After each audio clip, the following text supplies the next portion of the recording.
Hello everyone. बस court पहुंच रहे हैं। मैंने संविधान के बारे में वीडियो बनाया था, तो हमारे घर के तरफ से बनाया था।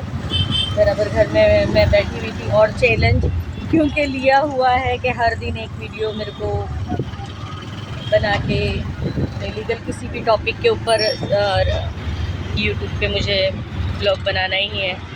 तो हमारे सामने की तरफ शादी हो रही थी और शादी में बहुत सारा शोर शराबे भी हो रहा था, लेकिन फिर भी मैंने सोचा कि नहीं, चैलेंज लिया हुआ है तो मेरे को करना ही चाहिए। और वीडियो बना के उसके ऊपर रखा है संविधान की स्टेप बाय स्टेप जो जानकारी होती है, मतलब हमारे भारत के अंदर जो भी भारतीय रह रहे हैं, जो बच्चा पैदा होता है वो भारत का नागरिक है।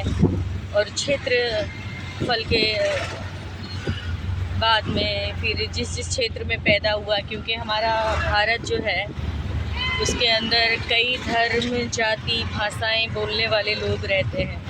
अब सच में कल जब वीडियो बना रही थी तो मुझे लगा मतलब कि कितनी सारी सहूलत भारतीय होने के नाते दी हुई है। मतलब भारतीय नागरिक कहीं भी रह के भारत में अपने धर्म को पालते हुए, अनुशासन में रहते हुए बिजनेस कर सकता है, सम्मान से रह सकता है, प्रॉपर्टीज़ खरीद सकता है, उस एरिया में अपने आप को अपनी फैमिली के साथ में ग्रो कर सकता है। तो बनाया है उस तरीके का वीडियो मैंने। देख रहे हैं 365 दिन का चैलेंज है और मैं पूरा भी करूँगी इंशाल्लाह। हाँ, घर पे होती हूँ तो जैसे मैं सिंपल बैठी रहती हूँ, मैं सोचती हूँ कि नहीं मैं शांत रहूँ, मुझे सच में शांत रहना पसंद है। कुछ माहौल ऐसा होता है जहाँ कलीग होते हैं और साथ में जो भी लोग अपने साथ काम करते हैं वो लोग होते हैं, तो उनके साथ बातचीत करते हैं। ये सारे विषयों के ऊपर जब चर्चा करते हैं तो लोगों से जानने भी मिलता है कि स्वाधीन भारत के अंदर रहते हैं, बहुत सारी सहूलत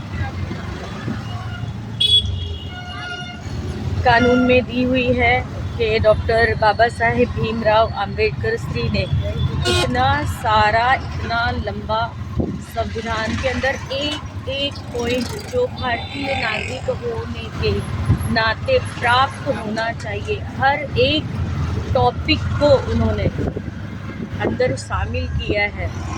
और समानता मतलब क्वालिटी के ऊपर तो कितना अच्छे से उसके अंदर पारित किया हुआ है सब कुछ। फिर भी अपन मतलब देखते हैं हम कि भारत के कई प्रदेश हैं, कई जिला है जहाँ पर कहते हैं ना कि अस्पृश्यता और जो एट्रोसिटी के बारे में, छुआछूत जो कहते हैं, उसके बारे में जानने मिलता है तो बड़ा दुख होता है। तो जब मैं ये वीडियोस बना रही थी तो मैं उसको देख रही थी, उसको मैंने हाथ से भी लिख रखा हुआ था, प्रयास किया कि वो बहुत अच्छे से हो। अब देखते हैं लोगों को कैसे पसंद आता है, लेकिन एक मेरा काम यही रहेगा कि कई बच्चे ऐसे भी हैं जो यानी लीगल क्षेत्र में अपने आप को ला रहे हैं। मान लो वकील जो आने वाले कल के वकील होने वाले हैं, तो मैं उस तरीके से इस ब्लॉग को बना सकूं कि अगर उन लोगों को शॉर्ट नोट के तरीके से भी अगर मेरे बनाए हुए वीडियोस देखना हो तो वो उसको राइट डाउन कर सकते हैं और उनको वो उनके क्लासेस के लिए भी काम आ सकता है। बस यही है, क्योंकि न्याय के लिए, न्याय के मुद्दों के ऊपर वीडियो बनाना है तो मैं ये सोचती हूँ कि वहाँ पर कहीं गलतियाँ ना हो, इसके लिए बहुत शांत रहते हुए और समझ के मैं बोलना उसके अंदर पसंद करती हूँ। क्योंकि एक चीज़ जो है कि काफ़ी लोग हैं, कहते हैं ना कि हाँ, अप्रिशिएट करने वाले भी लोग हैं और कुछ लोग उसके नोटिस और गुणगान करने वाले भी होंगे। मैं चाहती हूँ कि जो भी वीडियोस मैं बनाऊँ, जो ब्लॉग बनाऊँ, वो उस संक्षिप्त टॉपिक को भी लेकर हो। अभी हम जिस मुद्दे पे बना रहे हैं वो संविधान का है, अभी है, उसके अंदर काफ़ी भी और चीज़ें बाकी हैं, उसको भी मैं धीमे धीमे अपलोड करूँगी। फिर सेक्शन वाइज आएंगे, अनुच्छेद वाइज आएंगे, जैसे अनुच्छेद 1 क्या कहता है, अनुच्छेद 2 क्या कहता है, इस तरीके से क्रमांक वाइज अभी हम चलेंगे। तो अगर मैं मान लो मैं स्टूडेंट होती और मुझे अगर इस तरीके का कोई यूट्यूब चैनल मिलता, जैसे काफ़ी सारी चैनल्स बनी हुई हैं जो बहुत स्पीड से समझाने वाली प्रक्रिया में जाते हैं, अब बहुत जल्दी लोगों को, समझने वालों को समझ भी आ जाता है, अच्छी तरीके से ही होता है वो भी। लेकिन अगर जिस तरीके से लिखा गया है उसको लेकर समझाया जाए तो पढ़ने वाले बच्चों को भी समझ में आएगा।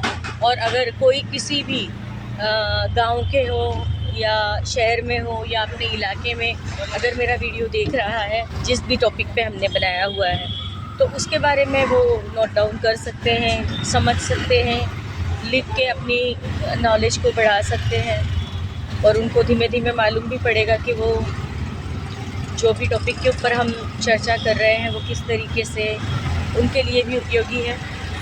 और जैसा कि मैंने कहा था कि मेरा काम है लोगों तक वो संविधान के अनुच्छेद और कलमों के द्वारा, सेक्शंस के द्वारा वो जानकारी पहुंचाना जो उनके जीवन में किस तरीके से उपयोगी है, या उनके रिलेटेड जो भी लोग हैं जिनके साथ में कुछ घटनाएं हो रही हैं, या उनको लग रहा है कि अरे हाँ यार ये चीज़ तो हुई है और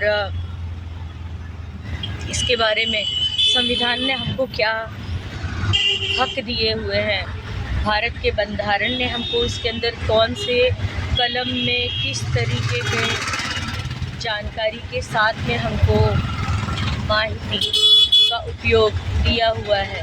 तो इसके बारे में भी काफ़ी सारे टॉपिक्स पे चलेंगे, जैसे आरटीआई कई क्षेत्र में किया जाता है, मतलब काफ़ी वो भी मुद्दा उसके अंदर हम उठाएंगे कि आरटीआई जब किया जाता है, मतलब कि अगर हमको किसी चीज़ की जानकारी चाहिए कोई भी शैक्षणिक संस्थान से या सरकारी किसी भी तरीके के ऑफिस या कचहरी से, तो अगर हम मान लो कि उस अधिकारी के पास जा रहे हैं और वो हमको ठीक से जवाब नहीं दे रहा, तब हम क्या कर सकते हैं, तब हम एक आरटीआई कर सकते हैं।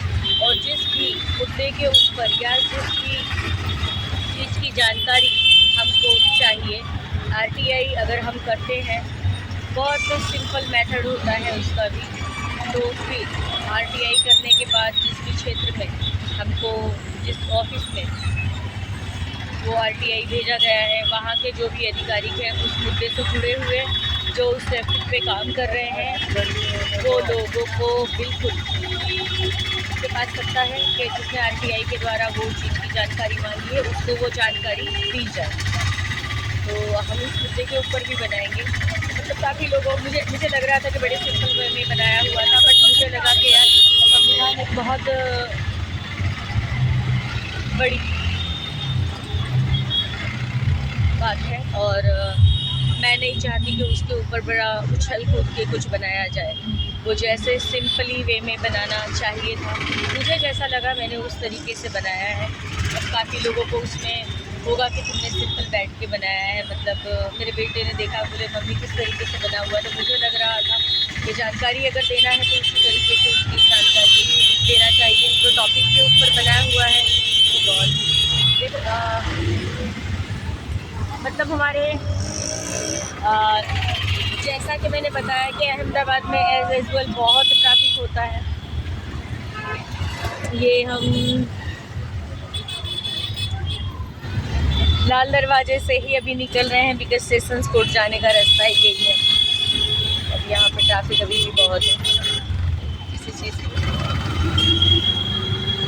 अब कोर्ट के अंदर आए हैं तो देखो, कोर्ट के अंदर तो जिस तरीके से मैं होती हूँ वैसा ही है। हाँ, घर पे मैं होती हूँ तो बड़ा बिकॉज देखो मैं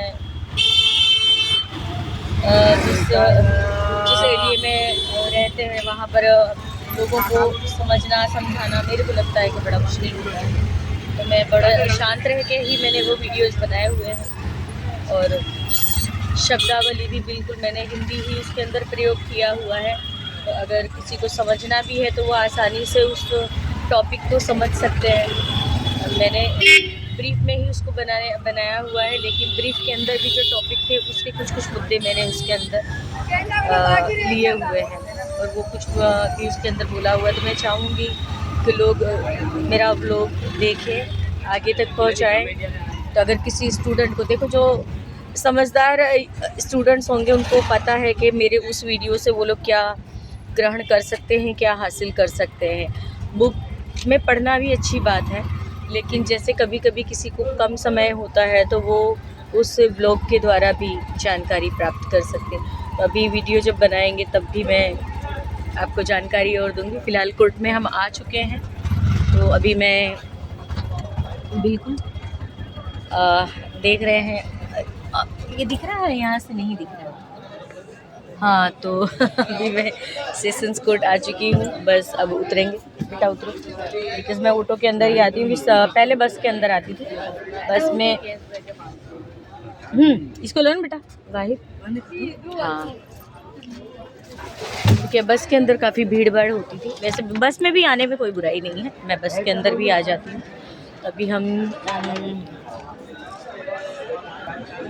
ये सेशंस कोर्ट आ चुके हैं हम बराबर। मैं अब रिक्शे का भाड़ा मैं दे दूँ, उसके बाद में हम आगे बढ़ेंगे।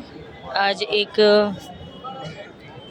गाड़ी का नाम ट्रांसफ़र कराने का काम है, तो गाड़ी वाले दोनों जो हैं उनको मैंने बुलाया हुआ है यहाँ कोर्ट में। अब वो लोग आ जाएंगे तो इस टाइम पेपर लेके उसके बाद में उनका काम हम करके देंगे। तो ये है एक वर्किंग मोड पे। बाद में वीडियोस जो बनाती हूँ वो घर के तरफ से होगा, लेकिन वो भी नॉलेजेबल होता है।